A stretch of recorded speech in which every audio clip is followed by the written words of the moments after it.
आज कुरुक्षेत्र आके एक बड़ी खुशी की चीज लगी। पूरा ठोड़ से शाहबाद की तरफ से मैं आया और यहां तक देखा, जो बाहर दिख रहा है कि कुरुक्षेत्र पता नहीं कितनी हॉट सीट बन गई, धन्ना सेठ आगे चुनाव लड़ा जा रहा है। पूरे रास्ते एक जगह एक पॉलिटिकल पार्टी का झंडा दिखा और वो झंडा ठोड़ क्रॉस करके जननायक जनता पार्टी का। साथियों,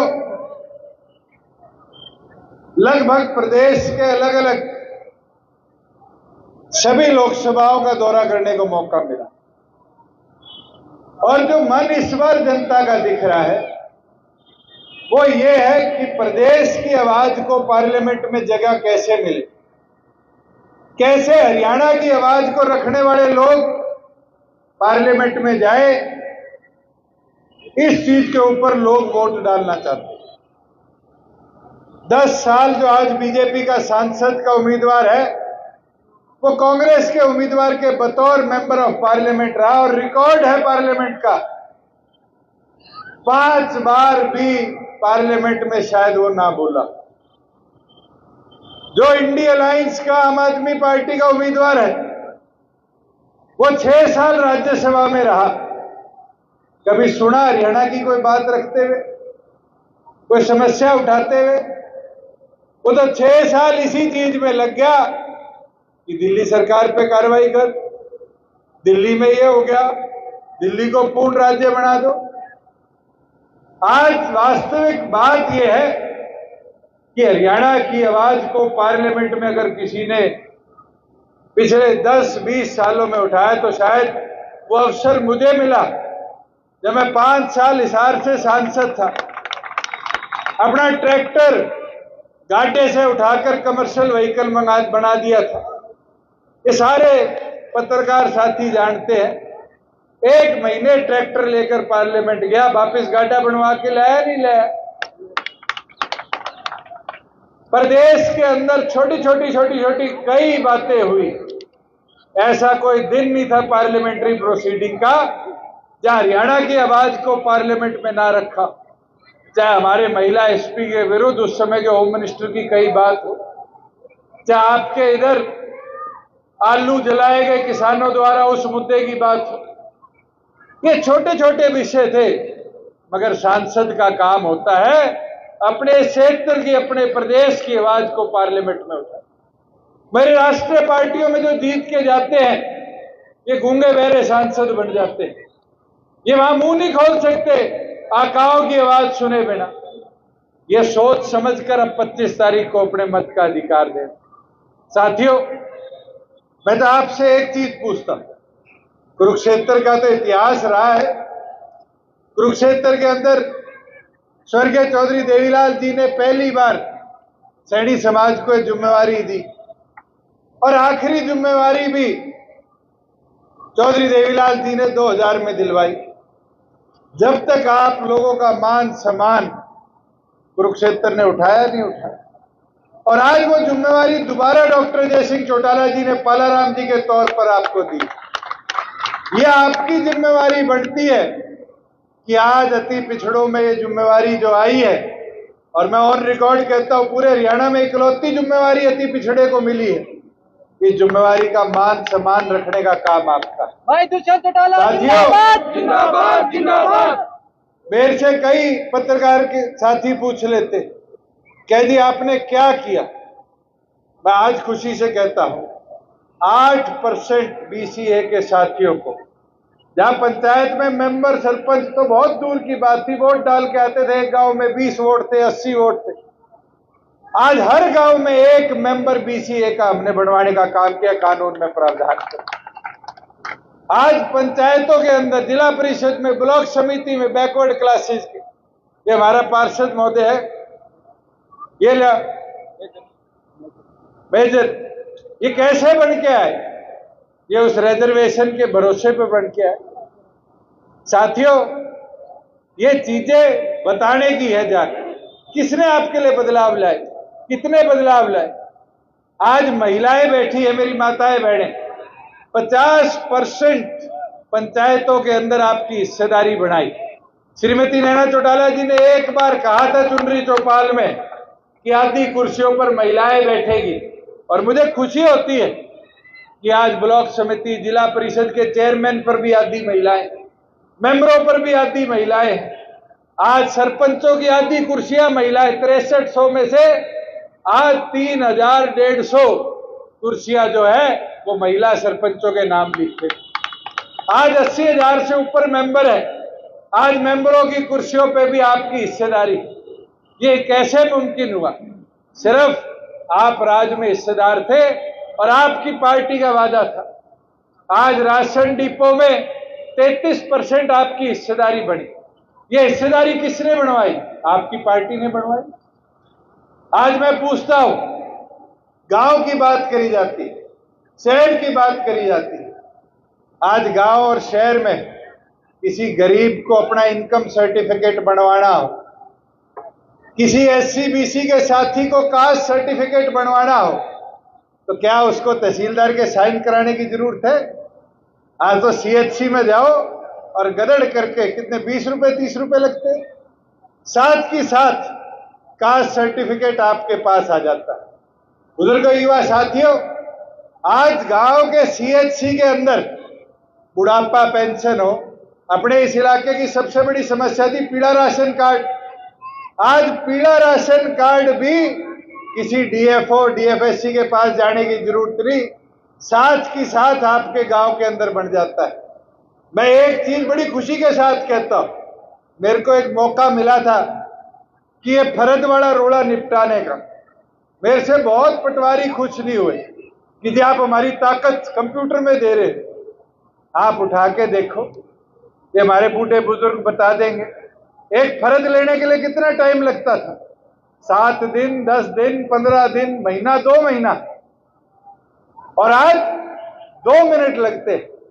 जाओ CHC सेंटर पर अपना नाम दो, फर्ज साथ की साथ काट के दे देते। ये सुविधाएं किसके लिए बनाई? आप लोगों के लिए बनाई। मैंने देखा है कई जगह लोग कह देते हैं जी विरोध। अरे विरोध भी तो अपने कर रहे हैं, और इसलिए कर रहे हैं कि हम उनको समझा नहीं पा रहे। आप पूछने का किसान से काम तो करो।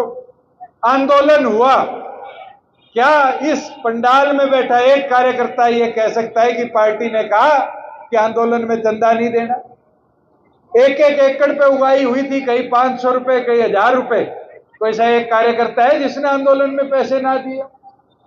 धरने चले, चाहे टोलों पे चले, चाहे बॉर्डर पे चले, तो पार्टी के आदेश थे धरनों पे नहीं जाना। आप सब गए, और कभी पार्टी द्वारा ये नहीं कहा गया कि क्यों गए।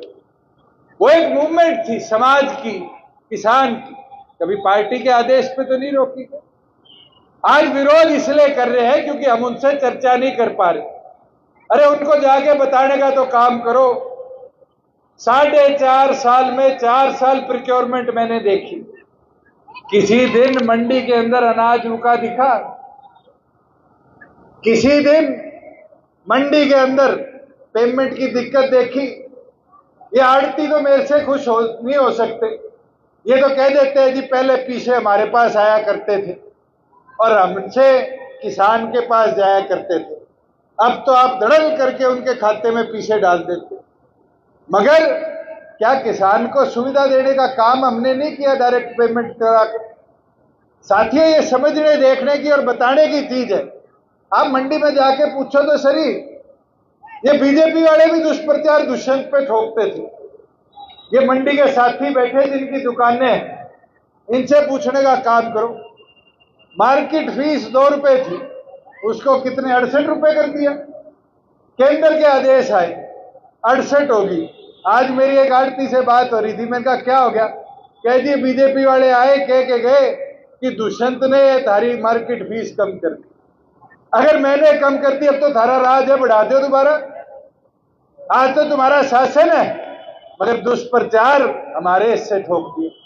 साथियों, हमने तो जो कदम उठाए उससे आड़ती खुश हुआ। ये जय कैथल की मंडी के साथी है, पूछो 9 साल बाद अगर शेड के पैसे मंजूर करवाए तो दुष्यंत ने आकर इनकी मंडी में प्रोग्राम करके बनाए। नई मंडी की दुकानों की ऑक्शनिंग शुरू करवाई तो मैंने आकर करवाई। आज पानीपत चले जाओ, करनाल चले जाओ, जहां जहां दूसरा तीसरा शेड बन रहा है, जब जब मैंने मंडियों का दौरा किया उसके बाद उसका काम शुरू हुआ। आज हमने तो इनके पानी खड़ा रह जाता था मंडी के अंदर, उसके लिए सीवरेज लाइन नहीं दबवाने का प्रपोजल बनवाया, मंजूरी करवाई। हमने तो कदम उठाए कि कैसे कमेरा सशक्त हो, कैसे छोटा दुकानदार सशक्त हो। 4.5 साल में कोई व्यापारी बोल सकता है कि इंस्पेक्टरी राज था? गांव में आकर शहरों के अंदर दुकानदारों से उगाही कराई जाती। आज तो 2 महीने हुए सैनी साहब को आए, पता कर लो, और तो छोटे शराब के ठेकेदारों से पूछ लो, इनसे भी उगाही शुरू होगी। बुजुर्गों, युवा साथियों, ये व्यवस्था क्यों बन पा रही है? क्योंकि सुध लेनी आज कोई नहीं बैठा, आज आप लोगों की चिंता करने वाला कोई नहीं बैठा, आज इन पे नजर रखने वाला कोई नहीं बैठा। मैं तो एक चीज देख रहा हूं कि बीजेपी का कैंडिडेट इसी कुरुक्षेत्र की धरा पर आज से 10 साल पहले प्रधानमंत्री क्या बोल के गए थे? क्या बोल के गए थे? क्या? मैंने तो ये सुना था कोयले की माइन में हीरा निकलता है, मगर ये पहली बार देखा कि कोयले की माइन को भी ले आए और उसको रातों रात आधे घंटे में पार्टी ज्वाइन करा के हीरा भी बना दी। साथियों, ये देखने समझने की चीज है कि 10 साल में जो आरोप थे वो आरोप हीरे जैसे कोयले से सफेद कैसे हो गए, चमकने कैसे लगे, ये पूछने की जरूरत है आपको। साथियों, जहां कांग्रेस की बात है, ये दोनों एक ही थाली के चट्टे बट्टे हैं। आप उठा के देख लो, पुत्र मोह में भूपेंद्र हुड्डा ने क्या क्या कर दिया। मैं तो सीट बाय सीट बता सकता हूं। कुरुक्षेत्र अगर कांग्रेस के हिस्से में होती तो कौन लड़ता? रणदीप सुरजेवाला लड़ता। इसका पत्ता काटना था तो ये इंडिया अलायंस को टिकट दी नहीं दी। आपके पड़ोस में कुलदीप शर्मा तैयारी कर रहा था करनाल के अंदर, उसका छोरा और वो लगे हुए थे। क्या किया भूपेंद्र हुड्डा ने? उसकी टिकट काट दी। हिसार में बेचारा वीरेंद्र सिंह का बेटा विजेंद्र रात रात में पटका पहन के आ गया बीजेपी की सीट छोड़ के। इसके मामे का छोरा है, उसकी टिकट काट दी। आगे भिवाड़ी के अंदर किरण चौधरी, वो चुनाव में अपनी छोरी की तैयारी करा रही थी, उसकी टिकट काट दी। गुड़गांव के अंदर कैप्टन अजय यादव, वो तैयारी कर रहे थे, उसकी टिकट काट दी। और तो और आपके फरीदाबाद में करण दलाल इसका रिश्तेदार था, उसकी टिकट काट दी। आज हमें वोट काटने वाला कहते हैं भाई ये समझने की चीज है, अगर सबसे बड़ा काटू कोई प्रदेश में है तो और कोई नहीं, भूपेंद्र हुड्डा। सारी कांग्रेस की रात काट दी, और इसलिए काटी कि छोरा रोहतक से चुनाव जीत जाए। काटी नहीं काटी बताओ? और मैं तो ये बता रहा हूं कि आज देख लेना, खट्टर और हुड्डा हाथ में हाथ मिलाकर चुनाव लड़ रहे। इनकी मंशा एक है, उधर छोरा जिता दो, इधर खट्टर ने जिता दो। मगर करड़े हो जाओगे, यहां जोर लगाने लगोगे कुरुक्षेत्र में, तो असर करनाल पे भी पड़ेगा। वहां सोनीपत में हम लगाएंगे तो करनाल पे पड़ेगा, और साथ में उचाना साइड से लगेगा तो असंध करनाल पे पड़ेगा। घेराबंदी तो ऐसे होगी अगर सारे करड़े होके लग जाओ। ये चुनाव आपके हाथ में है, ये लड़ाई आपने लड़नी, और मजबूत होके लड़ोगे तो इस लड़ाई के अंदर पालाराम सैनी को, एक कमेरे को, गरीब को अपना सांसद चुनकर लोकसभा में भेजने का काम। और साथियों, तीसरा उम्मीदवार आपका, पत्रकार साथी देख रहे हैं, कह रहे हैं इन्हें लो भूल के, नहीं भूला। और रणदीप ने कह दिया चश्मा, वो खौफ बैठा रखा हमारे वालों के मन में। और खौफ किस चीज का? ये दिलबाग और घर पे सो रहे थे, ठसका पहुंच गया रात को 9:30 बजे। दिलबाग नींदों में दरवाजा खोलने आया, पटका पहनाया, फोटो खींच दी, डाल दी। ये हालत बना रखी है कि जो कोई साथ है नहीं, वोट नहीं डालेगा, पार्टी नहीं छोड़ना चाहता, उसके भी गले में पटका गेड़ाते। और धूप सिंह जी, ये वादा तो इनको कर दो, इसका अपने गांव में माजरा का इलाज बांध के छोड़ो, कर दो खड़े हो गए, बैठे बैठे काम नहीं चलेगा, दोनों हटा के बोल दो इलाज बांधो। ये जिम्मेवारी ले लोगे, ये जो पंच मूर्तियां घूम रही है इनका भी इलाज बांधना जरूरी है साथ। इनने तो एक मन बना रखा है कैसे जेजेपी का एक आदमी तोड़ ले। सुबह डिब्बा लेके चलते रोटियों का भरा कि रात तक एक के पटका पे नहा के आ गए। अरे वोट मांग लो गांव जाके, लोग वोट तो दे नहीं रहे, पर कहीं ना कहीं फोटो डालने में कोई कसर नहीं छोड़ रहे। और फोटो भी कैसी भाई, जाके दबका के डरा के भाई ये कर देंगे, तेरे रिश्तेदारी भेज देंगे और कर देंगे। ये डर से चुनाव नहीं जीते जाते साथियों।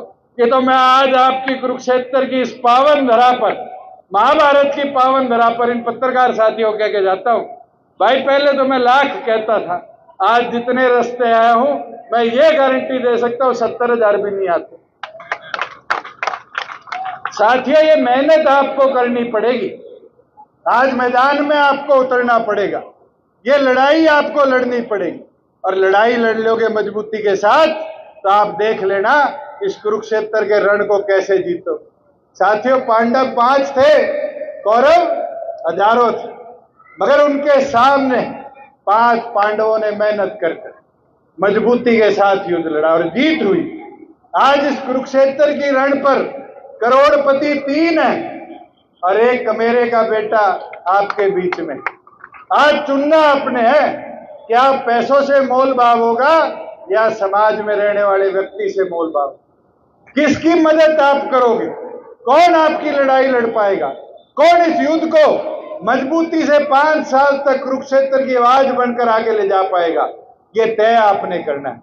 और मेरी माताएं बहनें आधी संख्या में यहां बैठी है, मैं आपसे अनुरोध करता हूं 50% वोट आपके, अगर नियत से श्रद्धा से ये 50% वोट मैदान में उतर गए और महिला शक्ति को आगे लेकर चलने का काम किया तो आपको हराने वाला कोई नहीं है। आज हिसार में घबराहट दिखी कांग्रेसियों की, जो उचाना में हुआ वो शायद कोई कार्यकर्ता नहीं भूल सकता। किसान तो विरोध यहां भी कुरुक्षेत्र में कर रहे हैं, पर कहीं देखा पत्थर फेंके गए, कहीं देखा दुष्व्यवहार हुआ। साथियों ये समझो देखो जिस तरह का षड्यंत्र रचा, और वो झूठा भी आपके यहां से ही गया है झूठा नहीं झूठा, ये कलैत वाले बता देंगे क्या बोलते हैं, खापी मार झूठा। आज उसने वहां ये हरकत करवाई कि वहां पर श्रीमती नैना चौटाला जी की सभा के अंदर शराब पीकर वहां लोग पहुंचते, डीजे चलाते हैं, और तो और जब कार्यकर्ता रोकने का प्रयास करते तो पथराव करते। पथराव के बाद भी हमारी नरवाना हल्का उचाना हल्का की महिला प्रधान के साथ दुष्व्यवहार होता है, कपड़े फाड़े जाते। क्या किसान ये हरकत कर सकता है? क्या अच्छे समाज में रहने वाला व्यक्ति ये हरकत कर सकता है? साथियों ये देखने समझने की चीज, और इसका जवाब एक ही चीज से आपसे मांगता हूं, इसका जवाब वोट की ताकत से दो, वोट की चोट से दो। अगर आपने वोट की चोट मार दी, ऐसे लोग जो ये छोटी मानसिकता रखते हैं, जो किसान का चोला पहन के गुंडागर्दी फैलाना चाहते हैं, इनको करारा जवाब होगा। मगर ये कार्य कोई कर सकता है तो इस पंडाल में बैठा जननायक जनता पार्टी का एक एक समर्पित कार्यकर्ता कर सकता है। मैं तो विनती प्रार्थना आपसे करता हूं कि आज जाकर ये संकल्प लेकर चलो, और आज जाकर भी नहीं, मैं कहता हूं इस पंडाल से एक एक झंडा हाथ में ले लो और जाते जाते 2 घड़ियां डोर टू डोर करके घर जाओ। प्रचार प्रसार से होता है, जब निकलोगे चाबी की जय बोलोगे, चौधरी देवीलाल जी की जय बोलोगे, हर अंतिम व्यक्ति तक संपर्क साधोगे, हर घर तक चाबी पहुंचाओगे, तो इस बदलाव की रूपरेखा में अपनी मजबूती दर्शा सकोगे। मैं तो आपके बीच में ये प्रार्थना करने आया था, ब्रिज शर्मा जी और मैं इसलिए आपके बीच में आए हैं कि ये लड़ाई और किसी की नहीं है कार्यकर्ता साथियों, ये लड़ाई प्रदेश के हित की, प्रदेश की तरक्की, प्रदेश की आवाज की है। और ये लड़ाई कोई लड़ सकता है तो आप जैसा कर्मठ समर्पित कार्यकर्ता लड़ सकता है। और आपने मजबूती के साथ अगले 9 दिन ये लड़ाई लड़ ली, और आज 25 तारीख को आखिरी वोट मजबूती से पोल करा दिया, तो फिर इतिहास रचा जाएगा इन 3 करोड़पतियों के आगे एक सड़क से आप लोगों से उठा हुआ व्यक्ति सांसद चुनकर ऐतिहासिक मतों से संसद में जाएगा। भाई तू शब्द टाला साथियों, जिंदाबाद। मैं तो आपको अंतिम में इतना बोलना चाहूंगा कि 25 तारीख को एक एक समर्पित कार्यकर्ता भगवान का नाम लेकर अपना एक एक कीमती वोट चाबी का बटन दबाकर पालाराम सैनी के 4 नंबर पर जो बटन चाबी का है उसके सामने वाला बटन दबाकर भारी बहुमत से मतदान कर कर इतिहास रचे और एक मेरे के बेटे को सांसद चुनकर भेजे। आप सब आए, आप सबका बहुत बहुत धन्यवाद। अरे विरोध भी तो अपने कर रहे हैं और इसलिए कर रहे हैं कि हम उनको समझा नहीं पा रहे। आप पूछने का किसान से काम तो करो। आंदोलन हुआ, क्या इस पंडाल में बैठा एक कार्यकर्ता ये कह सकता है कि पार्टी ने कहा कि आंदोलन में चंदा नहीं देना? एक एक एकड़ पे उगाई हुई थी, कहीं 500 रुपए, कहीं 1000 रुपए। कोई ऐसा एक कार्यकर्ता है जिसने आंदोलन में पैसे ना दिए? धरने चले, चाहे टोलों पे चले, चाहे बॉर्डर पे चले, तो पार्टी के आदेश थे धरनों पे नहीं जाना। आप सब गए और कभी पार्टी द्वारा ये नहीं कहा गया कि क्यों गए। वो एक मूवमेंट थी समाज की, किसान की, कभी पार्टी के आदेश पे तो नहीं रोकी गई। आज विरोध इसलिए कर रहे हैं क्योंकि हम उनसे चर्चा नहीं कर पा रहे। अरे उनको जाके बताने का तो काम करो। 4.5 साल में 4 साल प्रोक्योरमेंट मैंने देखी, किसी दिन मंडी के अंदर अनाज रुका दिखा? किसी दिन मंडी के अंदर पेमेंट की दिक्कत देखी? ये आड़ती तो मेरे से खुश नहीं हो सकते। ये तो कह देते हैं जी पहले पीछे हमारे पास आया करते थे और हमसे किसान के पास जाया करते थे, अब तो आप धड़ल करके उनके खाते में पीछे डाल देते। मगर क्या किसान को सुविधा देने का काम हमने नहीं किया? Direct payment